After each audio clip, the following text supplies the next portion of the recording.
Hello everybody, we are at the Music City Center with Mayor Dean and he has a word for you in Spanish. Bienvenidos al Centro de la Música. Perfect! So now we got the center. Yes. Do you think that this is the final touch to make the Nashville the most welcoming city in America? Well, I think it goes a long way to making us the most welcoming city in America. I think we're certainly the friendliest city. But this is one big step along a journey that'll go on for many years as this city, I think, continues to be one of the most interesting and important cities in the country. And I think the city becomes increasingly attractive to visitors.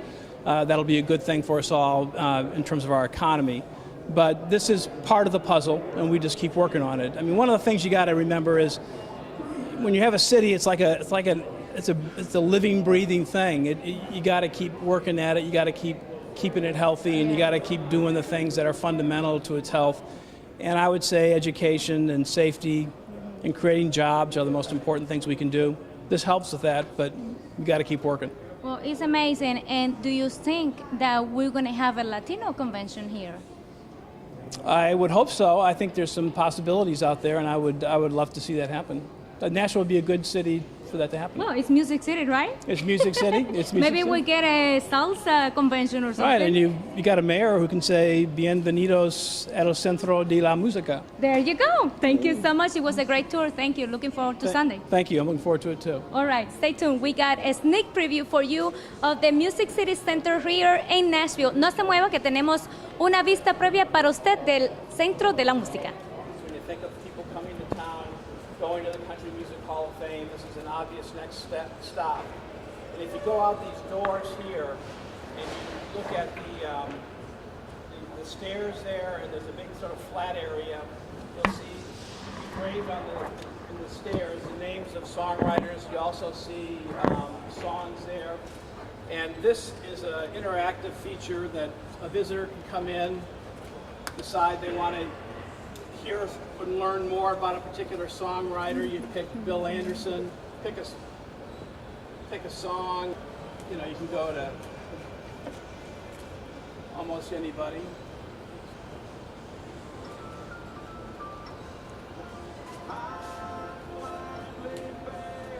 And you've got exhibits, Johnny Cash's boots. But this is, when you consider this with the what's going on with the Omni and the Hall of Fame, where they're going to be merged and linked together, it really creates a special sense that music is a major part of this project and a major part of our city. This is the pop-out portion of the building. So when you look at the building, you see the big glass area outside. This is what this is.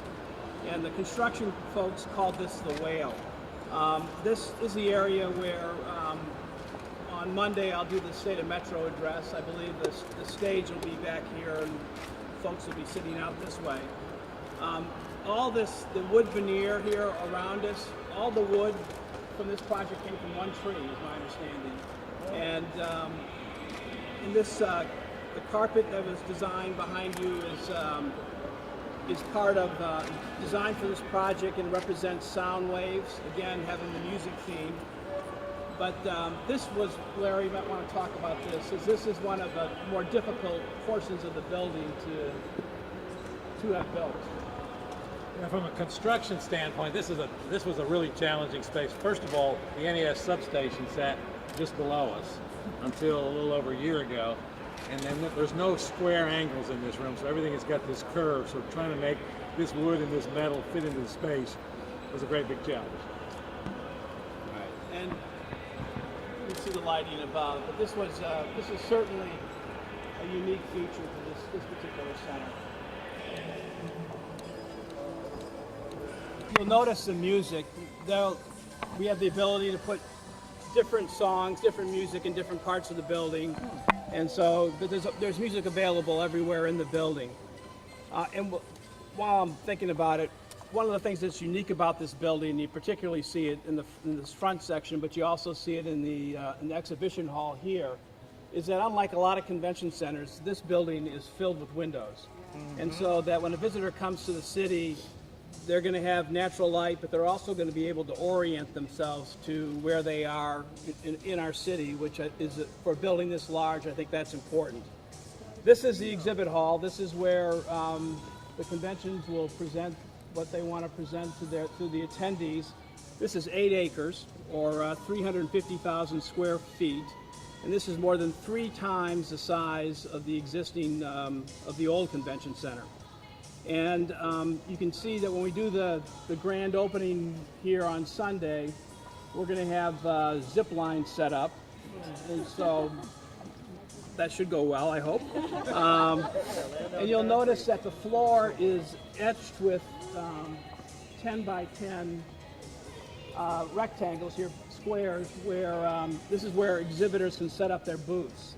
And so if you go to a convention center, generally when you walk into one, you see lots of tape on the floor. People are marking off booths. We've already got that done here with these squares. The technology here is designed so that you have the limited number of columns that obstruct the view or obstruct the use here. And when you go, this can be partitioned into several different sections, and when they're partitioned, there'll be no pillars interfering when they're smaller. When it's spread out like this, it's still very open, and you get a great sense of open space here. Above us, you can see there are 3 different offices and conference rooms above us, or 4 of them now, that are for show managers, the convention managers. So instead of being like they are in most places in an office sort of off to the side somewhere, a dark place, they're able to set up shop overlooking the entire exhibit floor and to manage the event from up there. That is something that folks are going to find extremely attractive.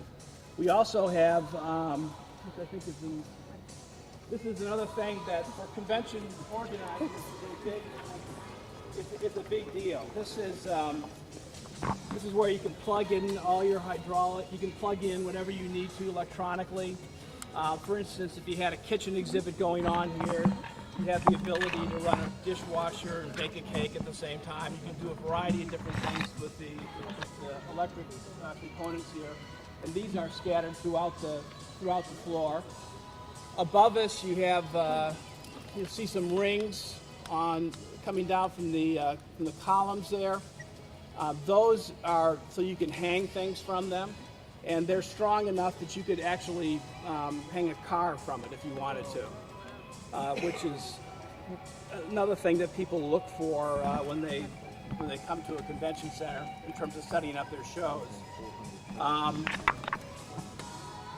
Larry Adama figured this out. In this exhibition hall, you could put 4 747s in here and still have 50 feet left over. So it's pretty big. And one of the hardest, and Larry, you might want to talk about this, one of the hardest things they had to do in here was to get the trusses up at the ceiling. And because of the nature of this construction site in the middle of the city, they weren't able to bring in the big equipment to get that done. So explain how it was done. We use this floor as a staging area for the structural steel, and the big trusses that are in the next hall each weigh 1 million pounds and are 310 feet long, and so we jack them up. About the 4th time it's ever been done in the country. Yes, these trusses over here, you can see at the end of the hallway. And this is really a pretty significant part of this project. At the old convention center, we have 6 truck docks. Here we have 32. And there are 4 ramps, such as this one here. So semi-trucks can actually come through this door and go out on the floor. And the floor can hold whatever you can put on it, pretty much. Heavier than a highway.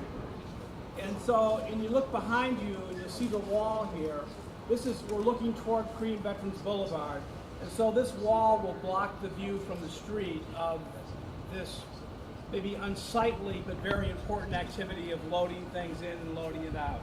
So this area is visually protected, but we're able to handle much larger shows, and it's much more efficient for people using the building. And it's something that folks who look at the center as a place to hold a convention makes it a lot more attractive. In this building, when it was built, this entire area was just surface parking. There's nothing going on here. And so now this is one of the most important intersections in the city. And there's a need to make the back of the building more user-friendly, more attractive. And so that project in terms of construction will actually get underway in July.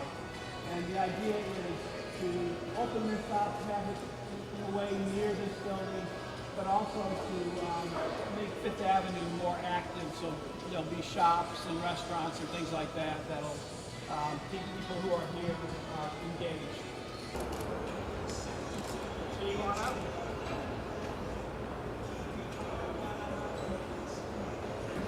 Josh. I'm just gonna move the stick to the other side so I can get a two shot.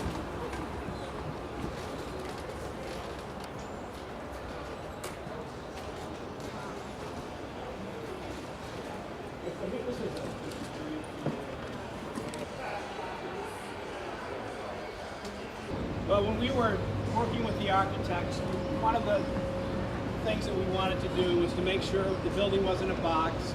We wanted to make sure that there was lots of natural light, and we wanted to have whatever opportunities we could to create outdoor space.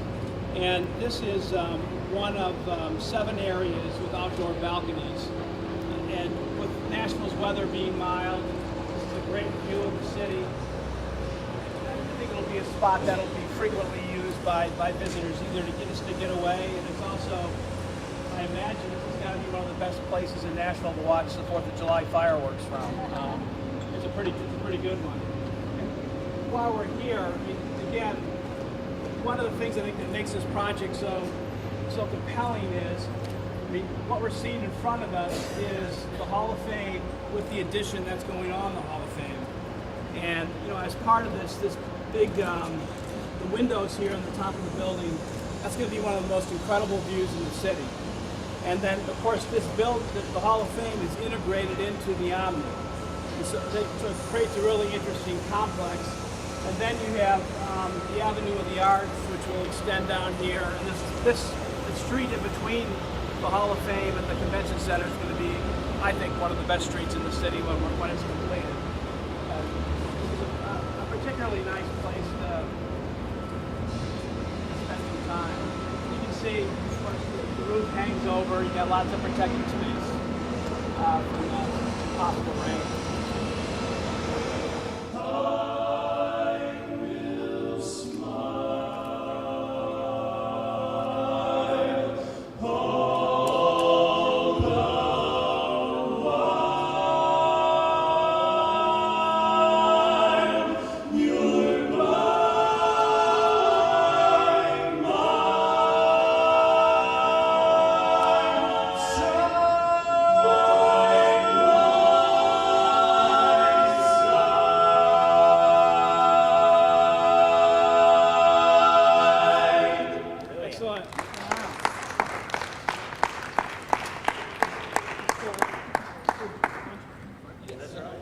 This is Lunch Break, who has performed, I think, at every Christmas parade and tree lighting since I've been mayor. The Barbershop Harmony Society is here in Nashville, their headquarters, and these guys do a great job and are very generous with their time. This is the Grand Ballroom, and if I had to pick a room, this is the one that I think has the wow factor. This is a really special place. It's 57,500 square feet.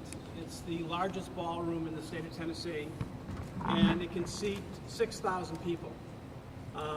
The design of this ballroom is intended to make you feel as if you're in the inside of a guitar. So you look up at the ceiling, and that's the concept here. The carpet was designed especially for the Music City Center, and the stage doors here, which I hope you saw when you came in, they opened up. Each of the doors weigh 35,000 pounds, and they can be shut if there's nothing going on the stage. You shut the doors, and behind the stage is a freight elevator that can bring a small truck up here. And for instance, if you had a corporate convention here and they were going to give away a car, you could bring the car out here for the giveaway. On Sunday, the Nashville Symphony will play here at 3 p.m. So, which will be the second performance to take place on this stage. Will be the Nashville Symphony. So give them a hand for the. Yeah.